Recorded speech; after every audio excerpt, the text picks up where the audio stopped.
ये वो टॉपिक है जहां एग्जामिनर सबसे ज्यादा स्टूडेंट्स को कंफ्यूज करता है। देखते हैं आप कितने एमसीक्यूज सही कर पाते हैं। विदाउट एनी इंट्रोडक्शन चलिए आज का मोस्ट इंपोर्टेंट लेक्चर शुरू करते हैं। क्वेश्चन नंबर 1 में है कम्युनिकेबल डिजीजेज आर, यानी कम्युनिकेबल डिजीजेज किसे कहते हैं। तो याद रखिएगा यहाँ पे ऑप्शन नंबर सी करेक्ट होगा। Diseases that spread from person to person, यानी कम्युनिकेबल डिजीजेज एक शख्स से दूसरे शख्स तक फैल सकती हैं। तो आने वाले टेस्ट में आपसे पूछ सकते हैं कि what is an other name of communicable diseases, यानी कम्युनिकेबल डिजीज का दूसरा नाम क्या है। तो इसका दूसरा नाम है इन्फेक्शियस डिजीजेज। देन आपके पास सेकंड क्वेश्चन है मलेरिया इज काज्ड बाय, यानी मलेरिया किस वजह से होती है। तो यहाँ पे ऑप्शन नंबर सी करेक्ट होगा, प्लाज्मोडियम पैरासाइट की वजह से। देन आपके पास क्वेश्चन नंबर 3 है मलेरिया इज स्प्रेड बाय, यानी मलेरिया किसके जरिए फैलती है। तो यहाँ पे ऑप्शन नंबर बी करेक्ट होगा, फीमेल एनोफेल्स मॉस्किटो। देन आपके पास क्वेश्चन नंबर 4 है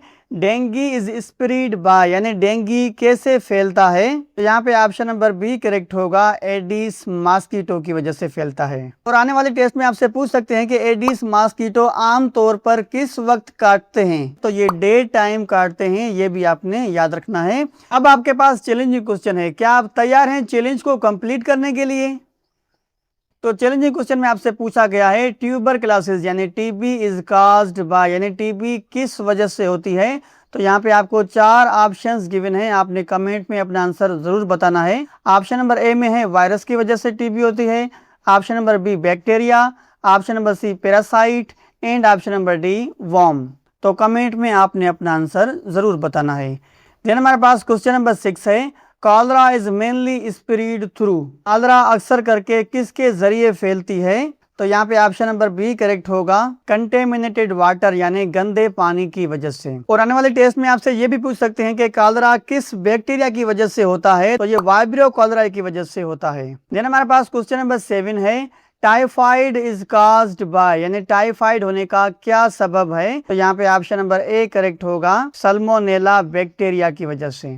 देन हमारे पास क्वेश्चन नंबर 8 है कोविड-19 इज काज्ड बाय, यानी कोविड-19 होने का क्या सबब है। तो यहाँ पे ऑप्शन नंबर बी करेक्ट होगा, as you all know virus, यानी वायरस की वजह से। देन क्वेश्चन नंबर 9 है influenza is commonly known as, यानी इन्फ्लुएंजा को आमतौर पर किस नाम से जाना जाता है। तो ये आपसे ऐसे भी पूछ सकते हैं कि इन्फ्लुएंजा का सेकंड नेम क्या है। तो ये फ्लू है, फ्लू का दूसरा नाम इन्फ्लुएंजा है। अब आपके पास चैलेंजिंग क्वेश्चन है, क्या आप तैयार हैं चैलेंज को कंप्लीट करने के लिए। चैलेंजिंग क्वेश्चन में है मीजल्स इज यानी मीजल्स किस किस्म की डिजीज है। तो यहाँ पे आपको 4 ऑप्शंस गिवन हैं। ऑप्शन नंबर ए में है viral disease, option number B में है bacterial disease, option number C है fungal disease and option number D है जेनेटिक डिजीज। तो इसका आंसर आपने कमेंट में जरूर बताना है। देन हमारे पास क्वेश्चन नंबर 11 है chicken pox is caused by, यानी चिकन पॉक्स किस वजह से होती है। तो यहाँ पे ऑप्शन नंबर बी करेक्ट होगा, चिकन पॉक्स वायरस की वजह से होती है, आपने याद रखना है। और आपसे पूछ सकते हैं कि चिकन पॉक्स किस वायरस की वजह से होती है। तो ये वर्सीला ज़ोस्टर वायरस की वजह से होता है, जिसका शॉर्ट फॉर्म है VZV। देन आपके पास क्वेश्चन नंबर 12 है पोलियो मेनली अफेक्ट्स, यानी पोलियो ज्यादातर किस बॉडी सिस्टम को मुतासर करता है। तो ये नर्वस सिस्टम को ज्यादा मुतासर करता है, यानी ऑप्शन नंबर 20 करेक्ट है। और पोलियो किस वायरस की वजह से होता है, ये भी आपसे पूछ सकते हैं। तो पोलियो वायरस की वजह से होता है, मैंने आपको पहले वीडियो में बताया हुआ है।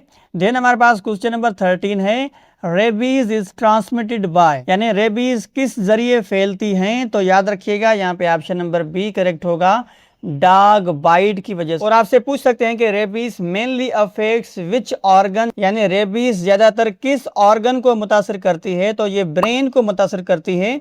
अगर ब्रेन ऑप्शन ना मिले तो सेंट्रल नर्वस सिस्टम भी सही होगा। तो दोनों ऑप्शन आपके ज़हन में होने चाहिए। देन हमारे पास क्वेश्चन नंबर 14 है एड्स आर काज्ड बाय, यानी एड्स किस वायरस की वजह से होते हैं। तो यहाँ पे ऑप्शन नंबर बी करेक्ट होगा, HIV वायरस की वजह से होते हैं। और आपसे पूछ सकते हैं कि what does HIV stand for, यानी HIV का फुल फॉर्म क्या है। तो इसका फुल फॉर्म होगा ह्यूमन इम्यूनो डिफेंसिव वायरस। तो ये भी आपने याद रखना है।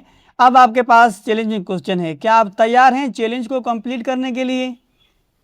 तो चैलेंजिंग क्वेश्चन में है हेपेटाइटिस मेनली अफेक्ट्स, यानी हेपेटाइटिस ज्यादातर किस ऑर्गन को मुतासर करता है। तो यहाँ पे आपको 4 ऑप्शंस गिवन हैं। ऑप्शन नंबर ए में है हार्ट, ऑप्शन नंबर बी में है लिवर, ऑप्शन नंबर सी में है brain and option number D में है लंग्स। तो इसका आंसर आपने कमेंट में जरूर बताना है और इसके आंसर आपको वीडियो के एंड में बताए जाएंगे। अब आपके पास क्वेश्चन नंबर 16 में है वेक्टर मीन्स, यानी वेक्टर किसे कहते हैं? तो यहाँ पे ऑप्शन नंबर सी करेक्ट होगा, कैरियर ऑफ डिजीजेस। यानी वेक्टर वो लिविंग ऑर्गेनिज्म होता है जो जर्म्स को एक होस्ट से दूसरे होस्ट तक पहुंचाता है। देन आपके पास क्वेश्चन नंबर 17 है मॉस्किटो इज यानी मॉस्किटो किस कैटेगरी में आता है? तो यहाँ पे ऑप्शन नंबर सी करेक्ट होगा, मॉस्किटो वेक्टर कैटेगरी में आता है। देन आपके पास क्वेश्चन नंबर 18 है वैक्सीनेशन हेल्प्स इन, यानी वैक्सीनेशन किस चीज में मदद देती है? तो यहाँ पे ऑप्शन नंबर बी करेक्ट होगा। अब सभी को पता है प्रिवेंटिंग डिजीज, यानी डिजीज से बचाने के लिए। देन आपके पास क्वेश्चन नंबर 19 है कम्युनिकेबल डिजीजेज स्प्रेड थ्रू, यानी कम्युनिकेबल डिजीजेज किसके जरिए फैल सकती हैं? तो याद रखिएगा communicable diseases air, water, food और कॉन्टेक्ट के थ्रू फैल सकती हैं। और आने वाले टेस्ट में आपसे पूछ सकते हैं कि कौन सी डिजीज ज्यादातर पानी से फैलती है? तो ये कॉलरा जो है वो ज्यादातर पानी से फैलती है। अब आपके पास चैलेंजिंग क्वेश्चन है, क्या आप तैयार हैं चैलेंज को कंप्लीट करने के लिए? तो चैलेंजिंग क्वेश्चन में आपसे पूछा गया है हाइजीन हेल्प्स इन, यानी सफाई किस चीज में मदद देती है? तो यहाँ पे आपको 4 ऑप्शंस मिले हुए हैं, तो कोई भी एक ऑप्शन आपने सिलेक्ट करना है।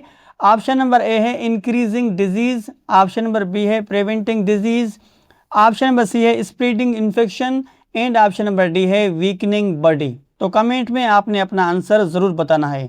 अब आपके पास क्वेश्चन नंबर 21 है टीबी मेनली अफेक्ट्स, यानी टीबी ज्यादातर किस ऑर्गन को अफेक्ट करती है? तो याद रखिएगा टीबी ज्यादातर लंग्स को अफेक्ट करती है, यानी option number B is correct. और आपसे आने वाले टेस्ट में पूछ सकते हैं कि टीबी आमतौर पर किस तरह फैलती है? तो ये through airborne droplets. I think मैंने लेक्चर नंबर 14 में बताया था आपको। देन क्वेश्चन नंबर 22 है डेंगी मॉस्किटो ब्रीड्स इन, यानी डेंगी मच्छर आमतौर पर कहाँ पैदा होता है?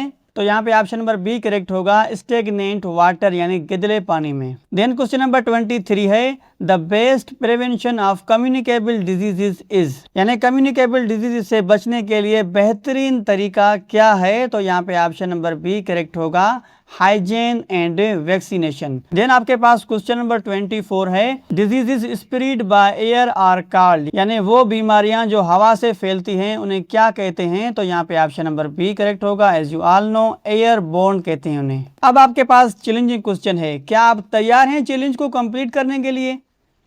तो चैलेंजिंग क्वेश्चन में है HIV अटैक्स द, यानी HIV ज्यादातर किस सिस्टम को नुकसान पहुंचाती है? तो यहाँ पे आपको 4 ऑप्शंस मिले हुए हैं।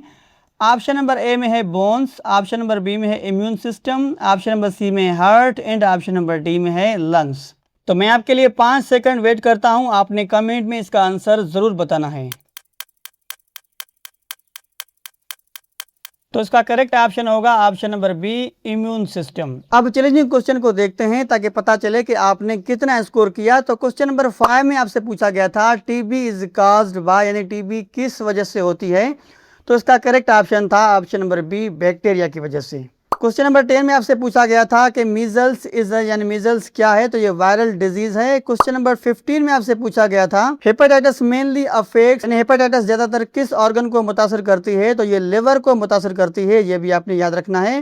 देन क्वेश्चन नंबर 20 में आपसे पूछा गया था हाइजीन हेल्प्स टू, यानी अच्छी सफाई किस चीज में मदद करती है? तो इसका करेक्ट ऑप्शन था option number B, prevent diseases. तो कमेंट में आप जरूर बताइएगा कि आपने कितने आंसर्स करेक्ट किए। और हाँ, अगर आप चाहते हैं कि वैक्सीनेशन में आप टॉप पर हों तो इस प्लेलिस्ट पे क्लिक करें और कंप्लीट सीरीज को वॉच करें। इंशाल्लाह ये कंप्लीट सीरीज देखने के बाद मैं गारंटी देता हूं और पूरी जिम्मेदारी से कहता हूं कि 70 से प्लस स्कोर मेरी गारंटी है। तो जल्दी से जाएं, प्लेलिस्ट पे क्लिक करें और अपना स्कोर बूस्ट करें।